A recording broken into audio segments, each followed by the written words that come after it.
Well, good morning to those of you joining from the US. Good afternoon for those of you in a rather rainy, bleak Central Europe at the moment. Good evening to those phoning in from from India, and good night to those of you who are phoning in from Singapore. So we've got a real mixed bag of people phoning in. So great to connect up with you again, particularly after the cancellation of the original session. That was due to me making a really poor risk-based decision on a menu choice of a lovely restaurant, well, I thought it was a lovely restaurant in France. So anyway, I'm here on this occasion, so great to link up with you again. So this is a continuation, ladies and gentlemen, of our program of free webinars, with the objective solely of providing as much useful information in what we would consider at NSF anyway to be the core skills that will allow companies to navigate their way through what is a very challenging environment. And risk-based decision making is certainly one of those core skills. I think you all know who I am by now. So what you will know is that I've never considered myself to be expert in anything, just experienced in a lot of things.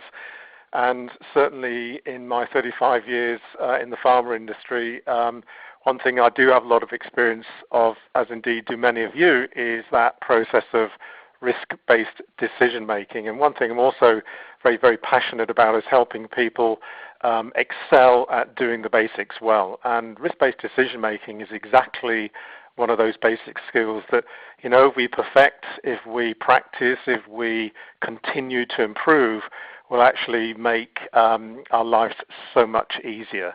Some important context, ladies and gentlemen. We've been in business at NSF, previously David Baker Associates, for a good number of years. And what it allows us to do is, through our experience and our exposure to clients around the world, it's really enabled us to, you know, look at those that do this well, look at those that don't do it so well, and actually take the best of each, if you like, and try and come up with some very clear recommendations and guidance around, on this occasion, risk-based decision making. Now, the usual essentials, many of you already know this. This session is being recorded, so it will be available to download and share. That's something we think is really, really important, so please share our passion, share this information, because the more people that are exposed to it, the better.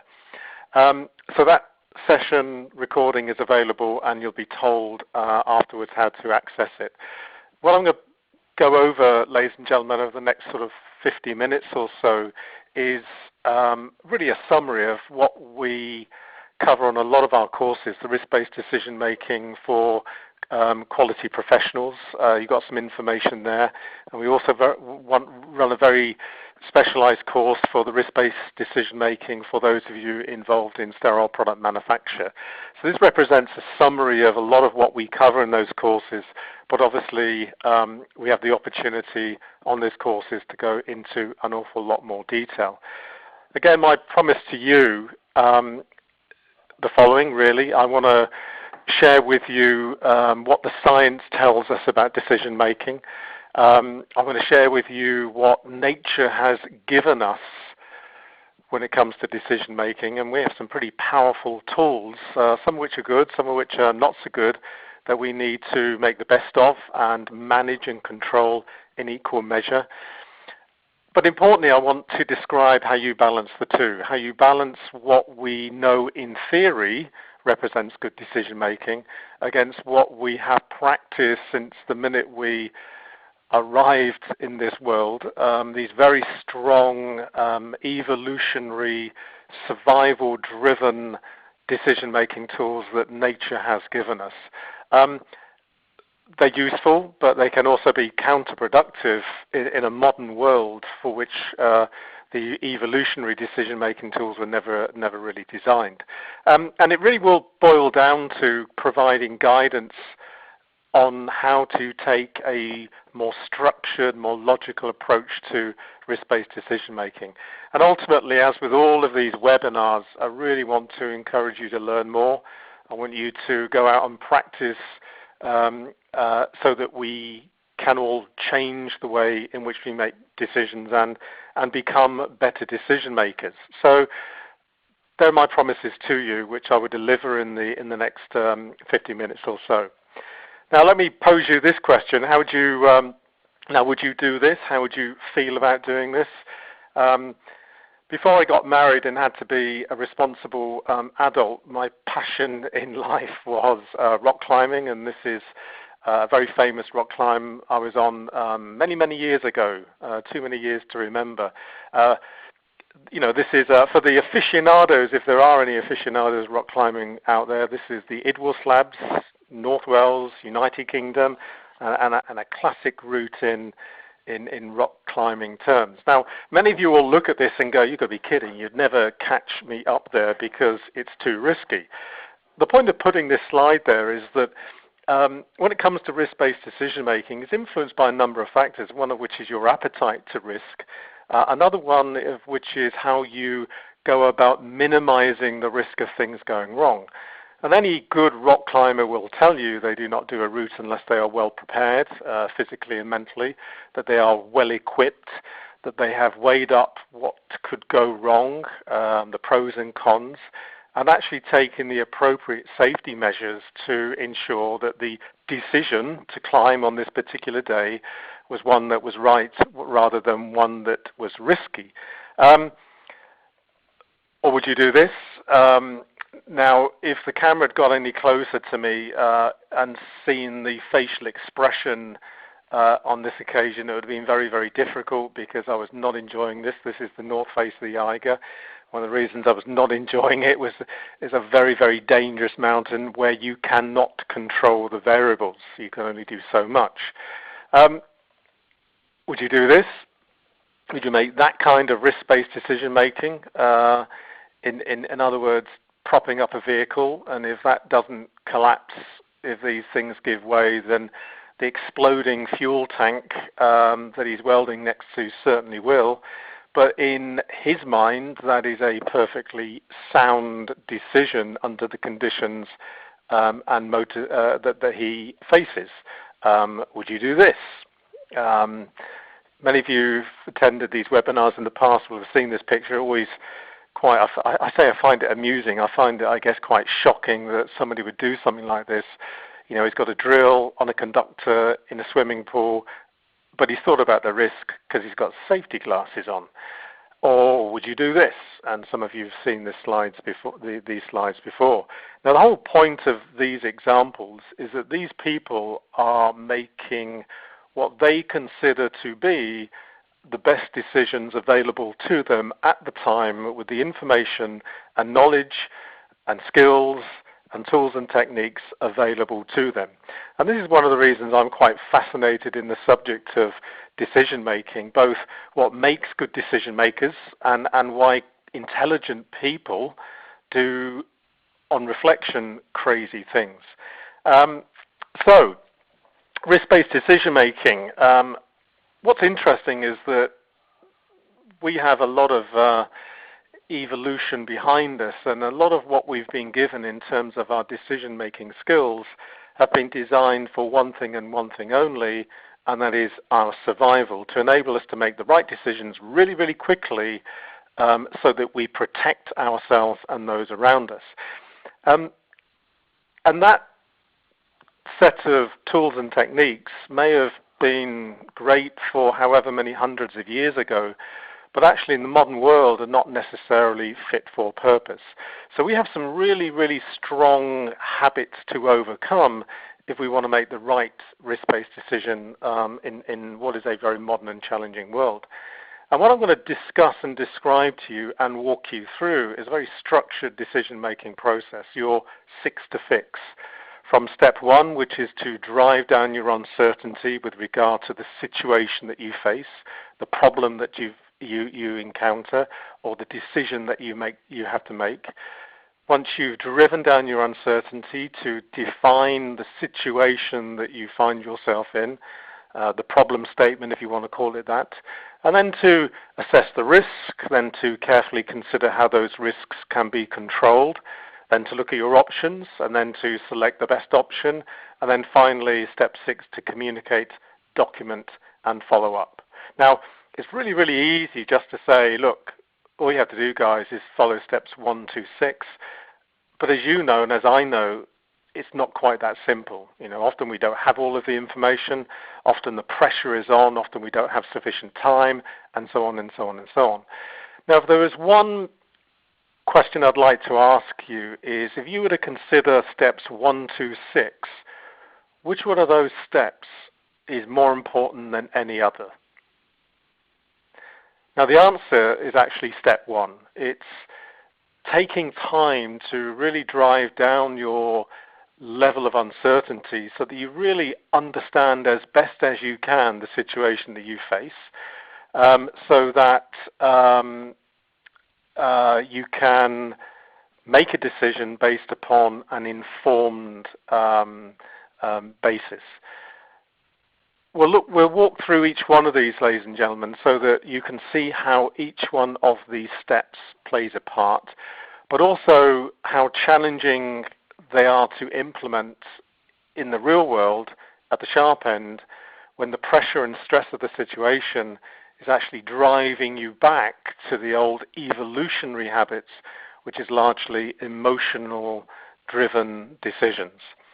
Now, good decision making. On the courses that we run, I ask people, okay, what makes a good decision, and what makes a bad decision? In other words, when you've made a really good decision and you reflect on the reasons why, what are the characteristics? And similarly, in the opposing corner, when you've made a bad decision and you reflect on the reasons why, what do you find out? And the two are diametrically opposite. When we make good decisions, we generally have the facts, not necessarily all of the facts, but we have most of the facts. The decisions are largely unemotional. Low levels of stress and fatigue. We've had the ability to consult the right people. We've had time to think, to reflect, and to adjust, to allow our subconscious mind to mull over the options. We've had the opportunity of learning from mistakes. Good decision making is always accompanied by what I call risk maturity. That is a very balanced, common sense approach to the risks. And then finally, last but by no means least, good decision makers are structured, they are organized, and they're disciplined, and they follow a standard approach no matter what the pressure or the situation they actually face.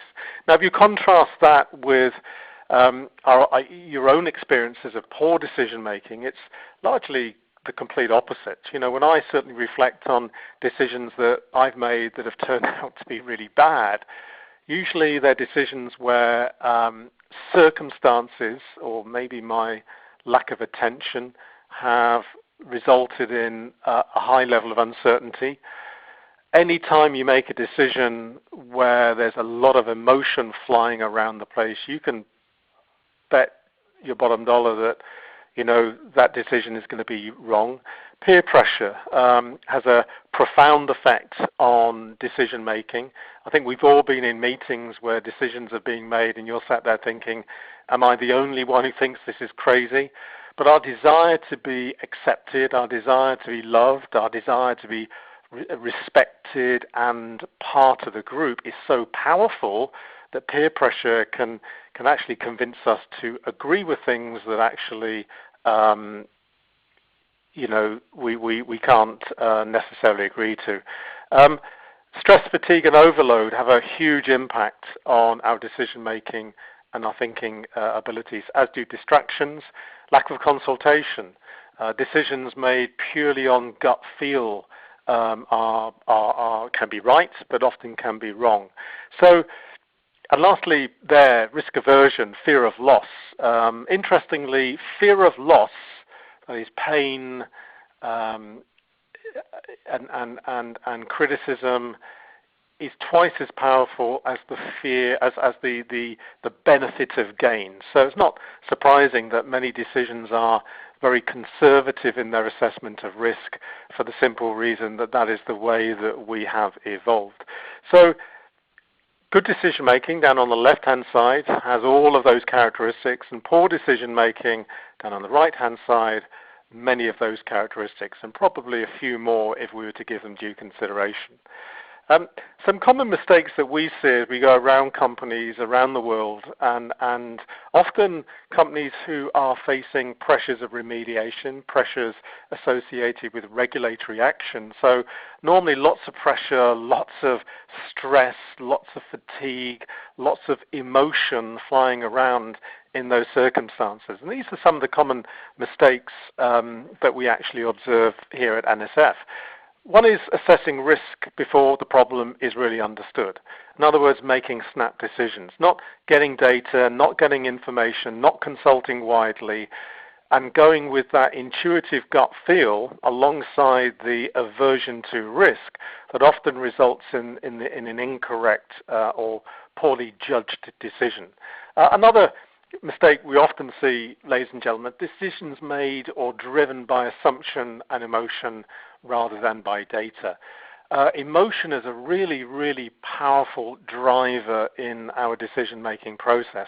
Unless we learn to manage that, because you can't control it necessarily, but you can learn to manage it, decisions will be compromised.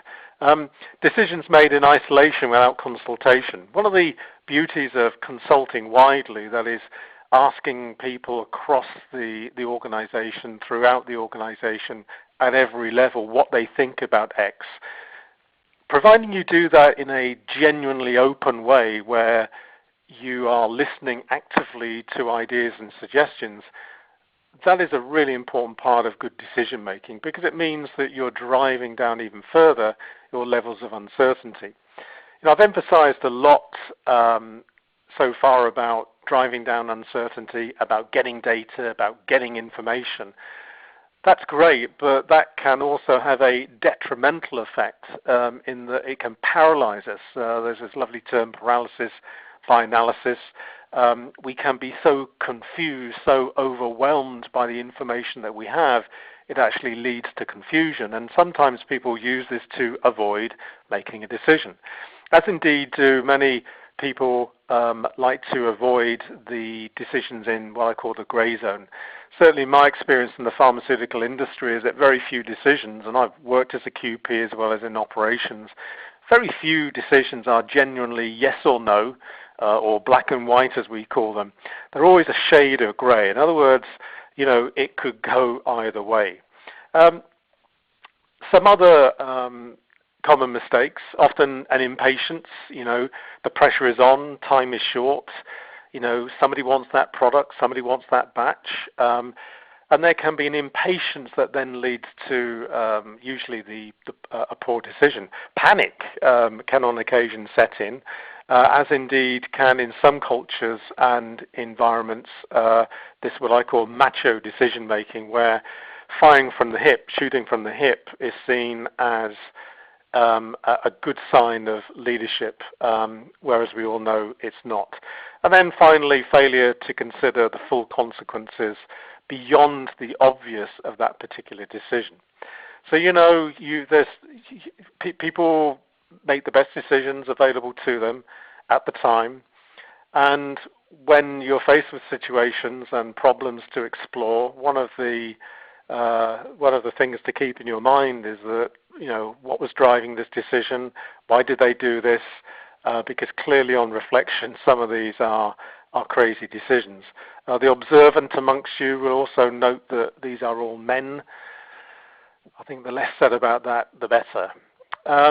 So there we go. Decisions are compromised by some natural weaknesses. I say weaknesses. These are our ability to think quickly rather than accurately, our ability to use emotion to drive our decisions. These are evolutionary processes that are there to protect us, so that we either fight, run away, flight, or in other words, or freeze. And that's the whole basis. The flight, fight, freeze response is the parts of the brain that the evolution has given us, are all of those down the left-hand side. So simply by saying, okay, let's take a structured approach. Number one is the right thing, because the only way of overcoming these very, very strong habits on the left-hand side is to have a very disciplined, easy, systematic, rigorous, and practiced decision-making process. For those of you that attended the last session on changing quality habits, you'll know exactly what I mean by practice, because in order for good decision making to become second nature, it needs to be practiced. So it's all very well saying just do 1 to 6 guys, but it's the process of practicing, refinement, getting the feedback, continuous improvement, so that in time, steps 1 through to 6 actually do become automatic. They do become a habit, so that even when the pressure is on and the stress is acute, that habit is so strong it overrides what evolution has actually given us. Now, I want to walk you through, ladies and gentlemen, this process, steps 1 through to 6, and I want to just give you an example of a case study to provide important context. The case study I'm going to use is a high environmental count in a Class A manufacturing process. And I've chosen this for a couple of reasons, because these are, for those of you in sterile products, this will resonate with you, because these are really, really challenging problems to solve. They're really, really difficult problems to decide upon when it comes to risk. So you'll understand why I've chosen this. For those of you that aren't involved in sterile product manufacture, we have a Class A environment where products and containers are exposed during the filling of aseptic products. Now, for all intents and purposes, that environment is sterile. It's filtered air, sterilized equipment. However, the operators using the equipment, setting up the line, filling the product, are not sterile. We gown them up. We do our best to reduce the bioburden, but they actually present a major risk to the sterility of that product. So that is the context. Now, step 1 is about understanding the situation that you actually face. So all we know so far is that the Class A environment that is monitored rigorously for non-viable particulates as well as viable particulates, namely bacteria and molds. All we know is that we've had a problem and the microbiologist has isolated a bacteria from one of those samples. Now, the first step in any decision-making process is to actually say to yourself, okay, let's get the data, let's get some information. Let's not just react to this emotionally, because anybody involved in aseptic manufacture, as soon as you hear that you have a high bacterial count in a Class A, the natural emotional response is, gee, this is serious, this is bad, this is risky. So that's the automatic response that we've got to learn to control and manage. And one of the first steps we have to say to ourselves is, okay, let's just get the data. Let's obtain the hard data as best we can. The who was involved. Okay, what are we talking about? What activities were taking place? When did it take place? So it's about reserving, not making the immediate gut feel decision, which would quite easily be reject a perfectly good and very expensive, much needed injectable, towards more a measured, let's get the data, let's get the data, let's get the data. But there's always that fine balance in step 1, which is about getting enough information to allow you to understand the situation to your level of satisfaction, and avoiding what I call paralysis by analysis, where nothing moves, everybody gets confused because we have too much data and too much information. But essentially, in any decision making we take place that we do, any decisions that we make, always say to yourself, we've got to be data driven. I've got a lot of friends who are medics, and the term they always use is evidence-based medicine. It's what do the x-rays show, what do the blood results show, what does the literature tell us, and then making the diagnosis based upon the evidence that they have presented to them. So key to effective decision making is really getting as many facts rather than relying on too many assumptions. And the data that we rely upon has to be as accurate as possible, has to be as reliable and as unbiased as possible, and lastly, as well presented and easy to interpret. One of the challenges with our brains is that the part of the brain called the prefrontal cortex that does all this analysis and logical thinking actually is really, really limited attention span, and it is really quickly overloaded. So when presented with raw data and lots of information, this part of the brain that we rely upon for that scientific, analysis and dissection and conclusion actually is so overwhelmed it doesn't actually get to anywhere. So the presentation of data is really, really important, and the easier it is to present, the better. Now, one question I have for you is, do you have access to high quality data?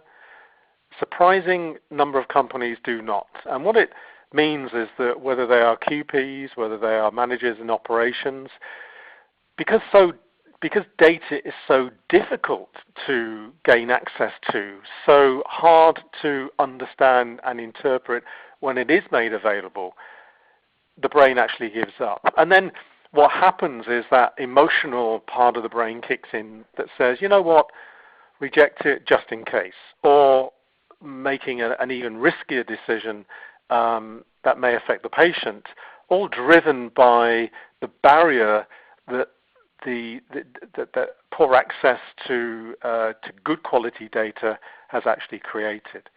So often, a good first step in effective decision making is actually making sure that you have access to really good metrics that are simple, they tell the truth rather than what leadership actually want to hear, and you can actually look at them with the confidence that they're going to allow you to actually make the right decision because they are accurate, reliable, robust, as well as easy to interpret. Now, in sterile product manufacture, it's particularly challenging, which is why I've chosen this as an example, because microbiological data is really unreliable. You can have excellent results in an area that is out of control because of the weaknesses in the monitoring systems. And often with microbiological data, what I always say to people who attend our courses, who people we consult with, is don't believe the data, believe what you see, what you observe when you walk around the facility. One of the challenges also with microbiological data, and I am a microbiologist, so this is not a slight towards microbiologists. They do the best they can with what they have. But the truth is, microdata tells you what has happened. It gives you history rather than news. So typically, the data that the microbiologist gives you is 4 days old, 5 days old, and that creates a huge delay within which other products have been manufactured.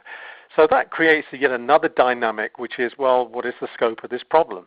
The results on Monday were X, but we've manufactured products on Tuesday, Wednesday, Thursday, and Friday. The results were good for those, but can we ignore the results for Monday? So this makes it particularly challenging for those involved in decision-making related to sterile product manufacturing.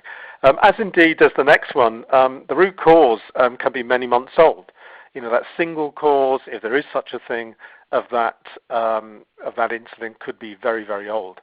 And most contamination incidents, I'd actually go as far to say, is all contamination incidents have multiple causes, not one. So, it's really easy to say, be data-driven, get as much as you can, and know when to stop asking for data and information. But, life isn't that easy, life isn't that perfect, and there's always a lot of gray area thinking to be done, even though you may have the data available to you. One of the key things to avoid this paralysis by analysis, because you can easily be confused and overwhelmed by the data that you've asked for and the data that you've requested. And in that paralysis by analysis, it's really, really easy to lose or miss the big picture. And usually it's the big picture that is more important than the detail. I always say to people, and our course tutors always say to our delegates, look, avoid getting sucked into too much detail too early on in a particular situation.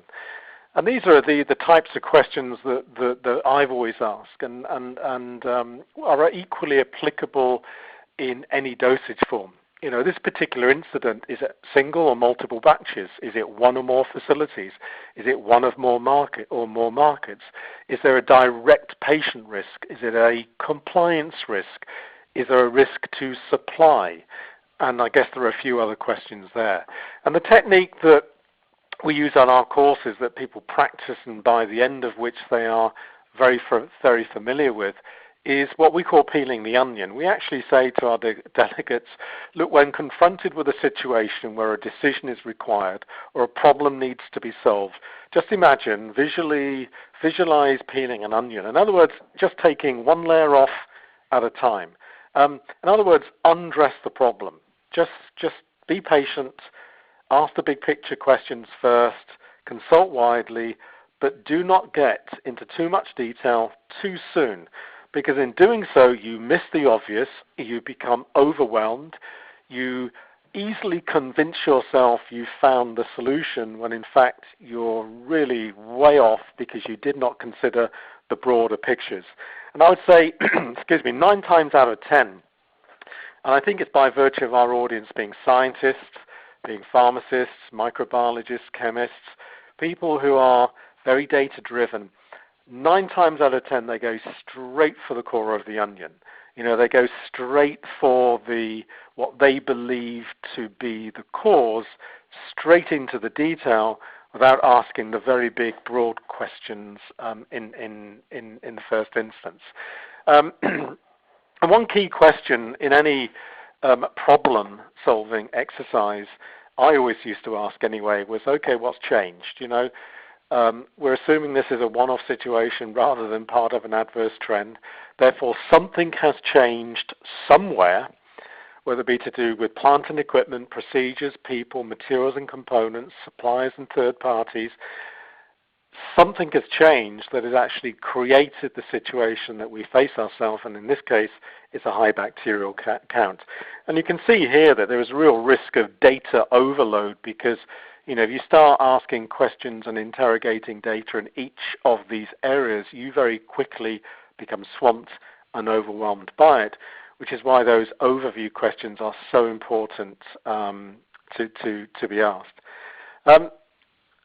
The key thing is to establish your level of uncertainty, and the exercise that we give our delegates is to say, look, get to a flip chart, draw 3 columns, write 3 columns on the flip chart, one entitled facts, the next entitled assumptions, and the final third column, what it is we don't know.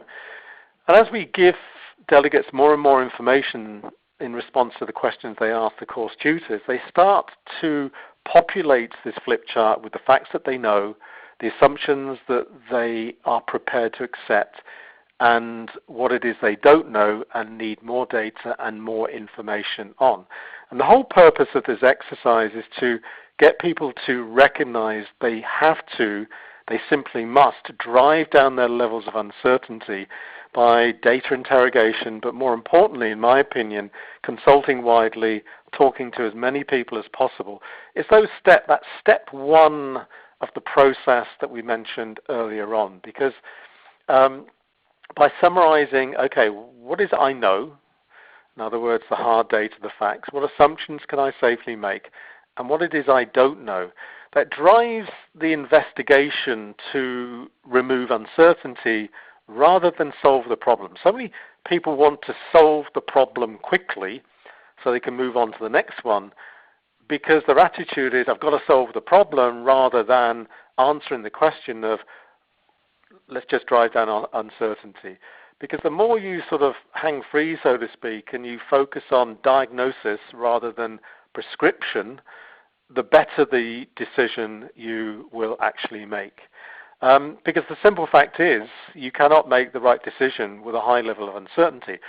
Well, you can, but I'll put my mortgage on it that it will be wrong. And I think if you reflect on decisions that you've made that have been wrong I think you'd probably agree that at the time you didn't really have all of the facts, if at all any of them, and maybe you were pushed into a situation where you were forced to make a decision with a very, very high level of uncertainty. When you make a decision without the facts, without the consultation, you create a great deal of risk by virtue of that decision actually being wrong. Now, questioning is a really important skill. We've seen a lot of courses on problem solving and decision making, and they go through the hard tools and techniques like Ishikawa diagrams, fault tree analysis, and so on and so on and so on. And I think as good as those tools and techniques are, what we tend to focus on in our courses is really how to get information out of people very, very quickly and very, very efficiently by using excellent questioning skills and techniques that must be accompanied by really good active listening. Because in my experience of problems and important decisions to be made, there are people out there that understand what the problem is, they understand the causes, and they can really help you go a long way to make the right decision. They just want to be asked. And there are different questioning tools and techniques, and we go over these in considerable detail on the course because each has a particular objective. For example, open questions are there to gather information, probing questions to focus on specific issues, closed questions, those with a yes or no, to really obtain agreement. You then have summary questions to confirm understanding. And then when you're looking for creative ideas, hypothetical questions are really, really useful. So a range of questioning skills and techniques. They're only as good as our ability to actively listen. In other words, listen with an open rather than closed mind. If you perfect these, you're a long way to very quickly establishing a high level of certainty to allow you to make the right decision. It's not just the type of question that you ask, it's making sure that you ask them of the right people, asking a broad audience from operators to subject experts as well as generalists, and importantly, exploring differences of opinion rather than ignoring or arguing about differences of opinion. Now there's one of those that I'd like really to focus on, it's that third bullet point. Because good problem solvers and good decision makers are those that are able to explore differences of opinion rather than defend their position or shoot down the position of others. Those of us who can genuinely suspend judgment, actively listen, try and understand why people have a completely different view of the contributing factors or the issues or the risks. When you have that ability to explore, your ability to make the right decision is significantly affected. Asking a broad audience is really, really important because subject matter experts in particular they have a role, they are good, they can give you insights that others do not. However, subject matter experts are also prone to a thing called bias. In other words, in their memory banks over all of the years' experience they have, they will probably have seen something like this Class A failure before, or the problem that you are experiencing before. And that old memory immediately surfaces, and subject matter experts are really, really good at saying, I know exactly what this is. I know exactly what the problem is. I know exactly what the risks are because we've seen this before.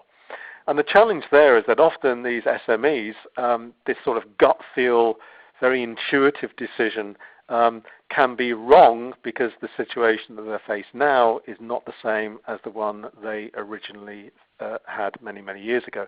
So SMEs are useful, but please don't take everything they say as gospel, which is why when you talk to operators and people with a very general understanding, you can balance the precise definition of the problem from the subject matter experts alongside some of the others. The key thing is, as I've emphasized, is keeping an open mind. So, taking this case study with a high count in a Class A environment, these are the types of questions that I I guess as somebody experienced in sterile manufacturing and a microbiologist to boot would be asking, okay, what's the organism? How many are there? Where did we find it? What sample? What activities were taking place? What actions did you take? What were the non-viable particulate counts? What's the trend data like? If this is a one-off example or an adverse trend, or is this something that we need to be concerned by because we've seen it before, or is this just a single blip and the first we've seen in months? Where was the sample located versus product exposure?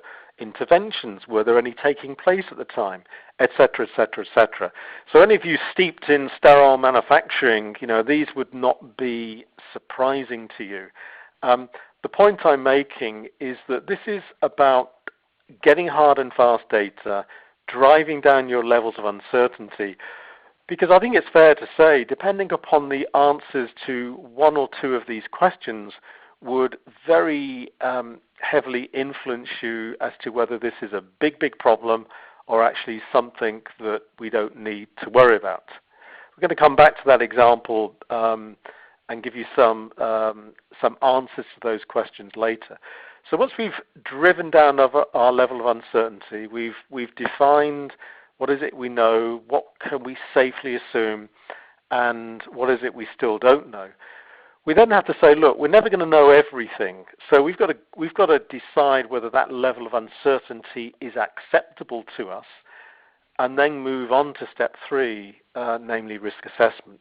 Now, I've glanced over probably what is the toughest decision when making decisions, which is, when do I stop investigating? When do I stop digging for data? When do I stop asking questions? When do I say, okay, we've got enough information, now let's go on to risk assessment. We're not going to investigate any further, we're done. And that's a really, really tough question to actually answer. And it is influenced by the quality of data that you've got. It is even influenced by the risk culture that you're working within. There's no easy answer to that question, I'm afraid. But you've got to eventually move through to the assessment of risk. And this then brings us to a language that most of us will be familiar with, which is the language of FMEA when it comes to assessment of risk. We've got our data, we understand the situation as best as we can, and then we say, well, okay, what's the risk? What is the risk of harm to the patient? What is the risk of harm to our compliance record? What is the risk of harm to supply chain? And risk is the probability of harm and the severity of that harm. And that's really another way of really saying, easily saying this is, okay, what could actually go wrong? We've got the data, what could actually go wrong? And this is where the risk assessment or risk analysis kicks in, which is actually considerably easier to do when you've got the data. It is really difficult to do, almost impossible to do, when you've based your conclusion on a lot of assumptions and a high level of uncertainty, because that is risky in both ways. It's risky in that you would release a product that probably shouldn't be released, but it's more likely equally risky to the business of you rejecting a batch because you're not quite sure, so that natural risk aversion kicks in and you say, you know what, we can't take the risk, we're going to reject the batch. Now, okay, you could argue that what's the problem with that, Martin? My problem with that is that there are patients out there that would benefit from your product. Your business depends upon selling product for profit. So rejecting a perfectly good batch of product is actually detrimental and risky on a number of fronts. So making a risk-based decision with high levels of uncertainty actually is, by its very nature, very, very risky. When you've done the front-end work, as we've described earlier, driving down your levels of uncertainty to a level that you consider acceptable, it means that this process is a bit easier, because that's when you start to say, well, what are the possible consequences, the severity of harm to the patient and harm to the business? What is the probability of that harm occurring? And what is the likelihood of us detecting a defect, in this case, a non-sterile product if this were to happen. Now, in sterile manufacturing, likelihood of detection is really, really low. In sterile manufacturing, not just steriles, but in most product dosage forms, you can do very little about the reducing severity. So that brings us to focusing on how do we reduce the probability of this harm occurring in future batches as well as this particular product. And that's where, as we'll see later, it becomes particularly challenging. Now, in decision making, it's really, really important to have some very clear reference points. And in sterile manufacturing, the ones I've always used, when faced with any decision in relation to safety, quality, and efficacy, I've always mentally sort of run through these. Will this compromise the sterility of the product? Will it compromise the apyrogenicity or the levels of endotoxin in the product? Will it compromise levels of particulates or potency or stability or container integrity or container identity?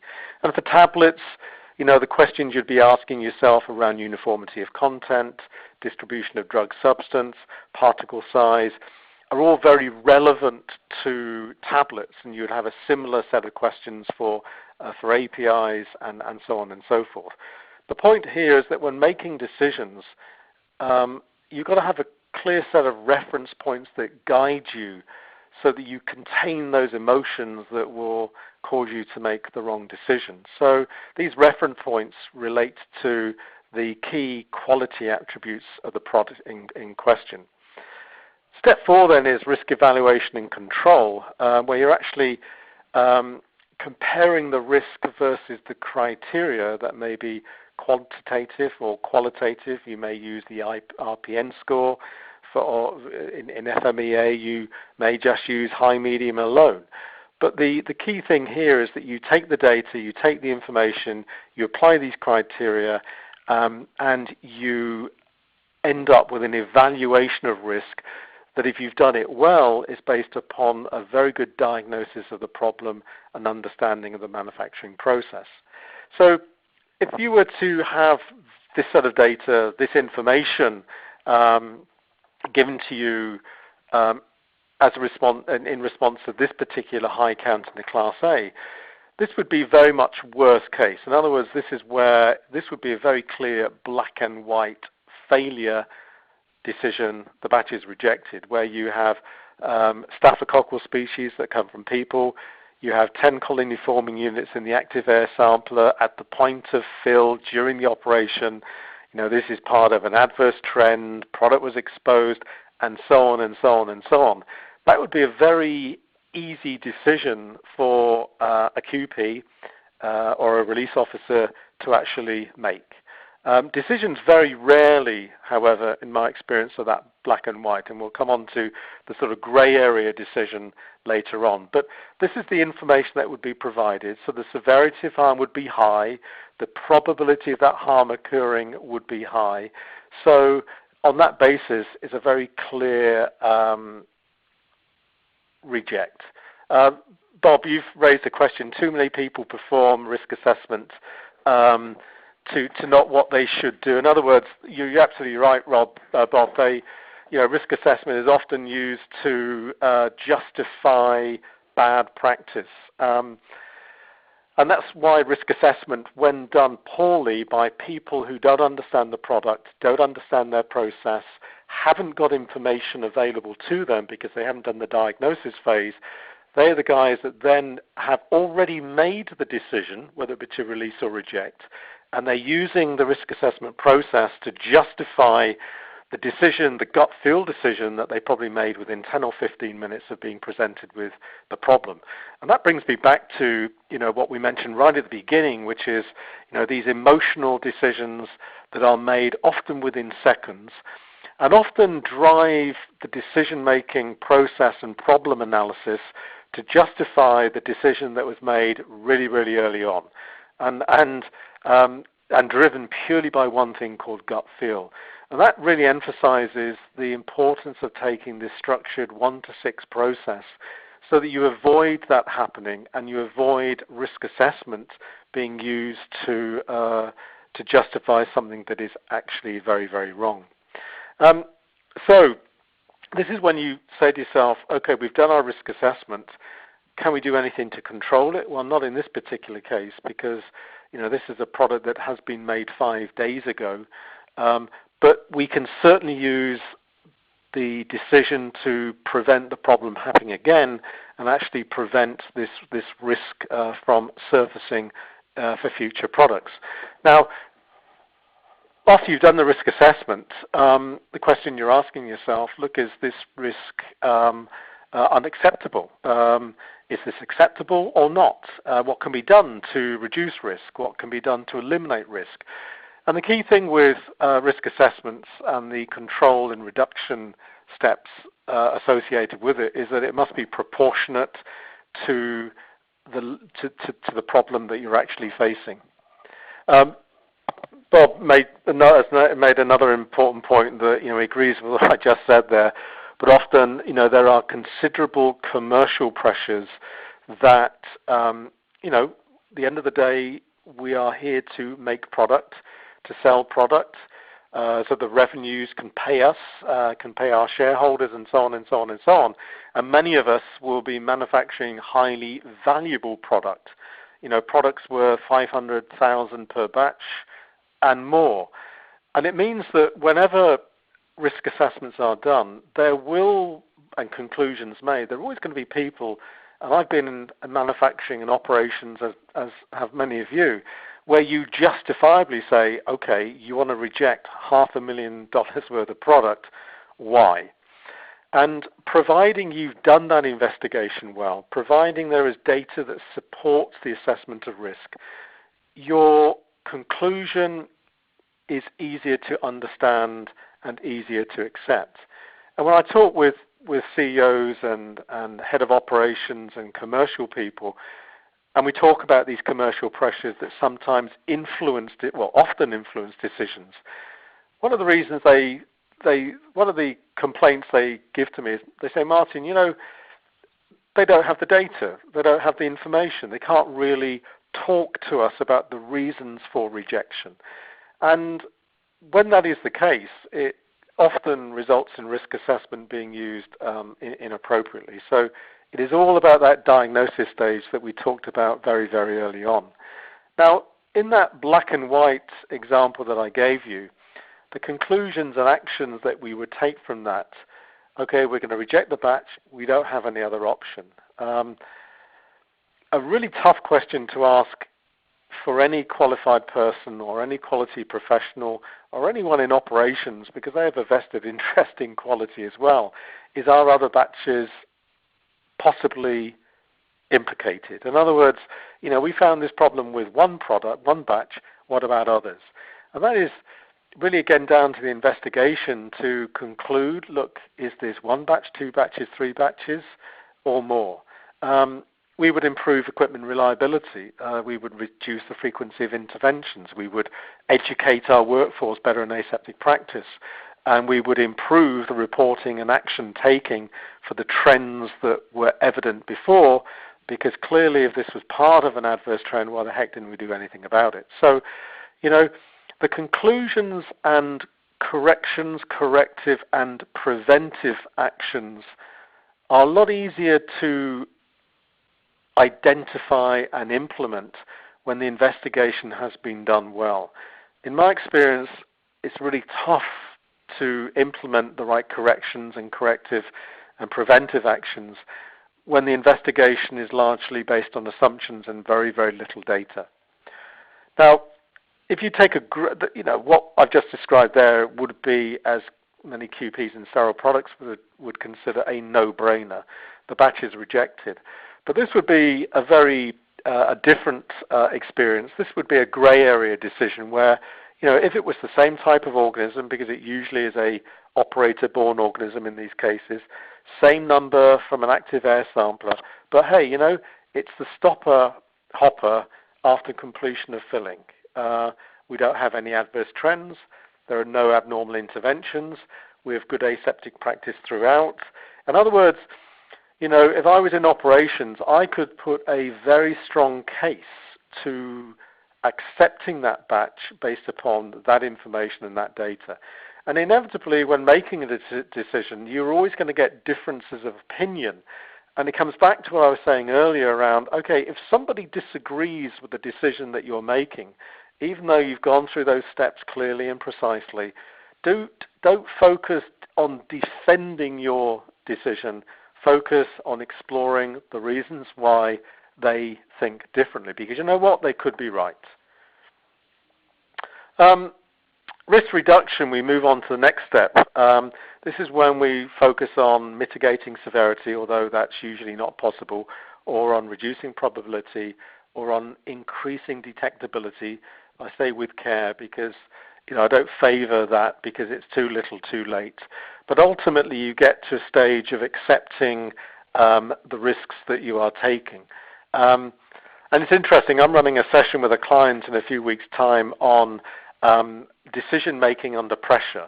And this particular client is coming to me because I said, Martin, we've gone through Ishikawa, we've done our Six Sigma, we've got all of the tools and techniques, and yet repeat deviations are not coming down, batch rejects are going up. In other words, people are not using the tools consistently, and they're not assessing risk consistently. And I'm going to spend a whole 2.5 days with them talking about how we make decisions under pressure, how you can make the better decisions under pressure, because when the pressure is on and stress is involved, we do tend to fail safe. The reptilian part of our brain is saying, you know what, just in case, reject. Just in case, play safe.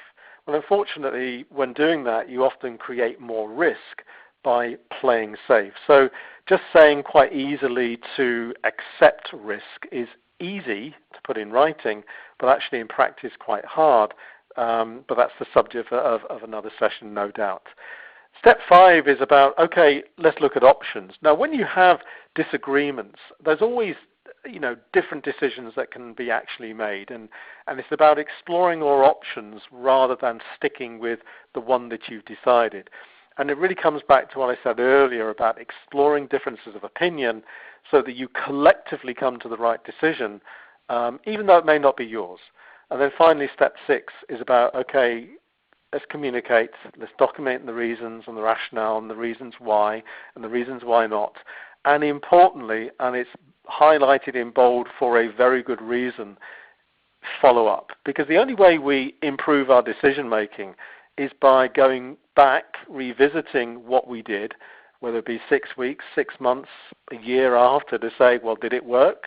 Have we seen a recurrence? Did we diagnose correctly? Did we implement our CAPAs correctly? And when it has come back again and the incident has repeated itself, that's an indication of a learning opportunity to say, well, okay, what didn't we do? What did we miss? So follow-up and improvement is a really key part of decision making. So very, very quickly, in sort of 55 minutes, I've gone through your 6 to fix. The key focus here, everyone, is look, we all make decisions from the minute we arrive in this wonderful world of ours. And most of those decisions are driven by our desire to survive. It's a decision-making process that we've been given, the fear, fight, flight response, that we then try and use in a very different, very modern, very highly sophisticated world. And unfortunately, those decisions, those processes that we've been given are not necessarily fit for purpose in the environment that we're working within. In order to combat that natural desire to respond emotionally and reject just in case and to defend our position rather than explore, all of those evolutionary decision-making process that we've been gifted with, we need a very disciplined, systematic approach, number 1 through to 6, with a focus very much on, number 1, drive down your uncertainty, understand what you're dealing with, then define the situation that you face, then assess the risk, then look at controls, then look at the options, select the best one, communicate, document, and follow up. But easy to put down in writing, but really, really tough to do because it takes practice, very precise practice. It takes the habit to be formed, which was the subject of our last webinar. And and that takes, and we've got to stay the course in order to become good decision makers. So my promise to you, ladies and gentlemen, was this. What does the science tell us about decision making? And I hope I've given you the summary for that. I hope I've given you an understanding of how difficult it is to overcome what nature has given us in terms of decision-making tools and techniques, so that we can apply the science, practice, and use a very systematic, disciplined approach. But it does take a heck of a lot of practice, review, and learning before it becomes automatic. But it can with that practice. Because what is key is how you balance the two. And really what I'd like to do, please, as with all of these webinars, guys, go out there, learn more, practice, change, and encourage others as well as yourself to become better decision makers. So next time you're given this opportunity, you may think differently. And any rock climbing aficionados out there, that is Glencoe in winter when I was a heck of a lot younger. So on that last note, everyone, I hope you found it really, really useful. Again, really value any feedback you have on the webinars. We always want to improve the service that we're giving to you. And I look forward to seeing, hearing, listening to you on the next webinar, which I think is on the science of simplification, because if you don't make the decision to simplify a lot of your processes, you won't be in business in 5 years' time. And on that note, happy ice climbing.